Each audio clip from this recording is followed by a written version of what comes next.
Oi, pessoal, essa é a nossa aula sobre geografia. Hoje a gente vai discutir um pouco sobre a revolução técnico-científica, né? Um processo que aconteceu aí no século passado, que cada vez mais se amplia e que tem consequências diretas para a nossa vida, para a forma como produzimos, consumimos, como vivemos, enfim, e as diversas consequências para a nossa sociedade e para o meio ambiente. Por isso que é importante a gente conversar um tanto sobre a revolução técnico-científica. Enfim, só um relato histórico, né? Nós vimos na aula passada sobre a evolução do processo industrial no mundo e no Brasil. A gente vê que alguns autores tratam aqui como quatro fases, né? Lá a primeira tratando da máquina, da inserção de máquinas, principalmente máquinas a vapor, uso do carvão e, enfim, aquelas fontes de energia não renováveis. No segundo momento, uma perspectiva de produção em escala. Num terceiro momento, né, e já no século passado, a inserção da perspectiva da automação, produção em escala, é, enfim, a inserção da robótica, né, já com equipamentos automatizados e, mais recentemente, nos dias atuais, a perspectiva do uso da inteligência artificial. Mas, via de regra, a gente pode considerar como a revolução técnico-científica informacional, ou também chamada de terceira revolução industrial, ela acontece principalmente a partir dos anos 70, né, do século passado, e principalmente ligada aí à evolução tecnológica, né, diversas tecnologias que foram sendo cada vez mais descobertas e utilizadas pela sociedade, pelos meios produtivos do mundo, né, desse mundo globalizado, principalmente atualmente.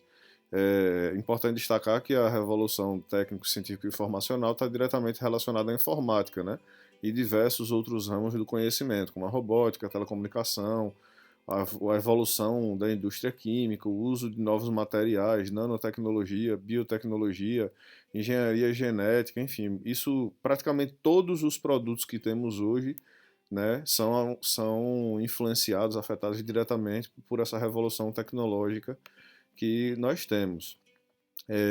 Essa revolução ela é fundamental para o desenvolvimento do capitalismo moderno, né? Seja observando aí o setor de comunicação, de transportes e principalmente o setor produtivo, né? Isso permitiu que o capitalismo ele se apropriasse, enfim, na verdade ele se expandisse para todo o planeta Terra, né? Uma vez que a produção ela produção e o consumo passam a ser observados e praticados de maneira global, né? A globalização se aproveita, né, se consolida, na verdade, com a aceleração desse dinamismo do fluxo de capitais e de mercadorias. Então, produtos, né, que são integral ou parcialmente feitos em qualquer parte do mundo são transportados, remetidos, negociados para as diversas partes do planeta Terra, né? E isso forma um mercado global, é um potencial, né? Porque viabiliza o acesso a tecnologias, a técnicas de produção, ao consumo de itens, mas também limita, como nós já vimos na discussão sobre a globalização, limita diversas pessoas de terem acesso a diversos itens, porque a relação que se mantém, né, que se permeia nesse ciclo produtivo é o do capitalismo, né, do lucro, é do acúmulo de capitais. Então, quem tem capital acaba tendo acesso a esses itens de consumo, quem não tem fica marginalizado. E aí uma característica forte é de cada vez mais a autorregulação do mercado, né? Isso faz com que as diversas empresas elas acabam se potencializando ou se fragilizando a partir dessas regras do mercado. Os estados nacionais passam a não ter papel decisivo no ciclo político, né, no ciclo de decisões sociais, socioeconômicas, e isso tem consequências, né, porque isso acaba beneficiando as empresas que se adaptam a esse ciclo de produção e consumo, mas a sociedade acaba sendo os direitos sociais muitas vezes e os direitos do meio ambiente muitas vezes ficam estabelecidos em um segundo plano, enfim, como menos importantes. Dentre as características que a gente pode destacar de vantagens, né, sobre o implemento dessas tecnologias no ciclo produtivo é a interação entre as pessoas do mundo inteiro, né? Então, uma conexão instantânea, e aí entenda a conexão para os diversos aspectos culturais, né, do cotidiano, mas também do comércio.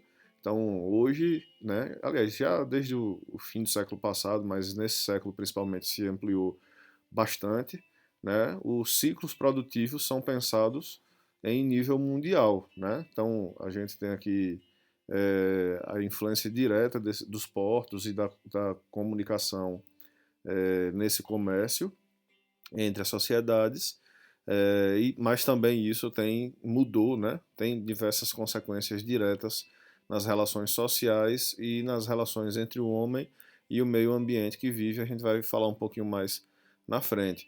Esse exemplo daqui, né, que eu trago enfim, é conhecido, mas o Boeing 787 ele tem diversas partes que são produzidas em diversas partes do mundo, diversas peças que na verdade são produzidas em diversas partes e empresas do mundo. Então a gente vê aqui que dos Estados Unidos, né, a gente tem aí a Boeing, a GE, a Goodrich, do Canadá, a própria Boeing também que tem lá, né, e outras empresas. Na Ásia, né, a Fuji, a Mitsubishi, enfim, cada partezinha, cada peça vai sendo produzido em uma parte do mundo. Depois esse material todo ele é somado, né, levado até o país de origem de uma determinada empresa, e aí você tem montado, na verdade, e aí você tem um produto final, que nesse caso aqui é o avião. Essa lógica ela permeia as diversas multinacionais. É importante destacar que essa perspectiva de produção em escala em nível mundial, né, é responsável pela ampliação das multinacionais do mundo e da consolidação do capitalismo financeiro. Destacar aqui que, com essa perspectiva do capitalismo financeiro, ou seja, do mercado de finanças determinando o ciclo produtivo mundial, nós temos um cenário que, até aqui no Brasil, a gente está vivendo um momento, enfim, de maior inserção dessa lógica, em que diversas pessoas ou grupos acabam investindo suas reservas numa ação, numa empresa que se considera ser produtiva. Esse crédito que foi investido fica disponível para uma determinada empresa ou para um grupo, né, que pega esse valor e acaba desenvolvendo seus produtos, tecnologia, inovação, né, e aí, por consequência, se essa empresa conseguir ter ganhos de capital ou desenvolver técnicas, os acionistas acabam recebendo parte do valor correspondente ao valor que investiu, né, nesse investimento do ciclo do mercado financeiro. Se não for, né, rentável, provoca também uma perda, né, desse valor que foi investido. E aí as indústrias elas acabam, né, como consequência, né, disso, as indústrias elas acabam se instalando em diversos países, obviamente buscando vantagens econômicas. Aqui um demonstrativo de dezenas de empresas multinacionais com atuação em diversos países, mas uma característica que é importante destacar desse ciclo é o capital ele passa a não ter nação, né? Os fluxos de capitais do capital acabam indo para o território em que se ofertar uma melhor condição financeira.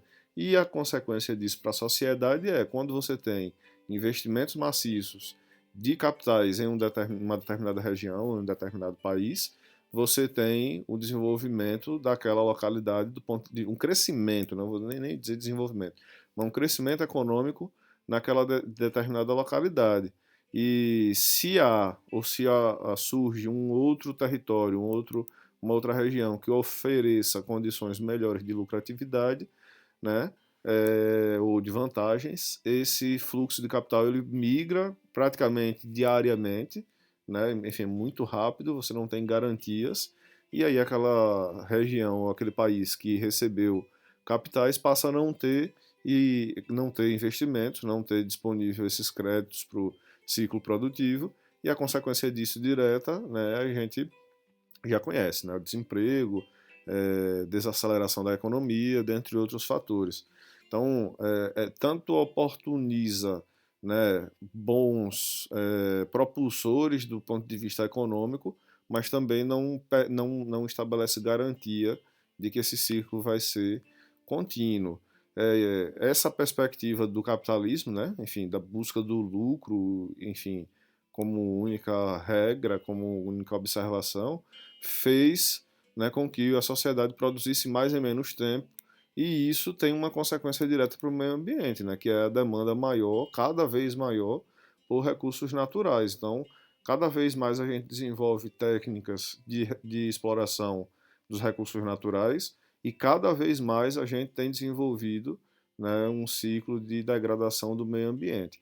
A bem da verdade, temos desenvolvido algumas técnicas de reflorestamento, de regeneração ambiental, mas isso não tem sido suficiente para equilibrar, né, no que se refere ao processo de degradação, de expropriação dos recursos naturais, ditado principalmente por essas empresas multinacionais no ciclo econômico financeiro mundial. Uma outra característica, assim, e aí como consequência disso, né, como contraponto a isso, surge no fim do século passado a perspectiva de desenvolvimento sustentável, né, que deve ser aplicado nesse sistema produtivo, que nada mais é esse conceito do que garantir que as próximas gerações tenham acesso aos recursos naturais como a atual geração está tendo.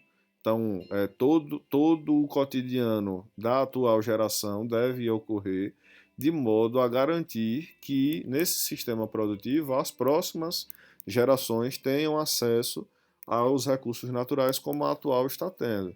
Então, uma outra característica que a gente tem, né, mais recentemente, é a desvalorização da mão de obra, né? Isso acontece principalmente com a substituição da manufatura pela maquinofatura. Então, uma máquina substituindo aí o trabalho de 10, 100, enfim, 1000 funcionários. Obviamente, a consequência disso é a questão do desemprego, né? De potencializar, né, pessoas, né, que estejam desempregadas.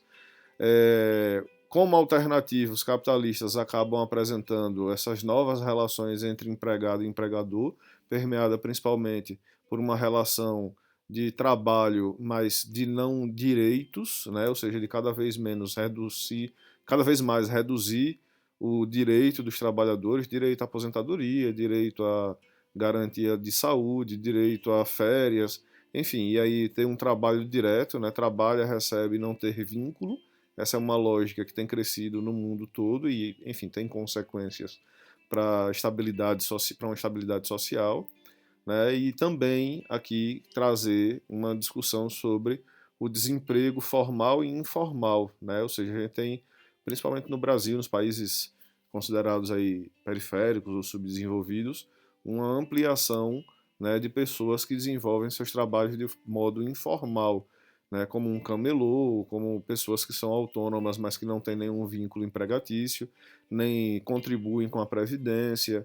E aí, obviamente, que essa massa de trabalhadores em algum momento vai precisar parar de trabalhar, né, pela própria idade, por adoecimento, e aí não tendo vínculo formal de trabalho, isso é uma consequência séria, isso pode ser uma consequência séria, né, no momento que essa massa de trabalhadores precisar, se não tiver acesso a esses bens, e, aliás, a esses direitos. Aqui um cenário da Organização Mundial do Trabalho, né, um dado, melhor dizendo, né, em média, na América Latina nós temos aí 13% da população desempregada. Aqui não entra a conta dos trabalhadores informais, nem dos trabalhadores desalentados, né, que são aqueles que pararam de procurar emprego, né? Então, aqui a África, né, com dois cenários, né, a África subsaariana e os países que compõem o norte da África, né, Europa e países desenvolvidos aí com média de 8% da população, Oriente Médio 30% praticamente, 28%, enfim.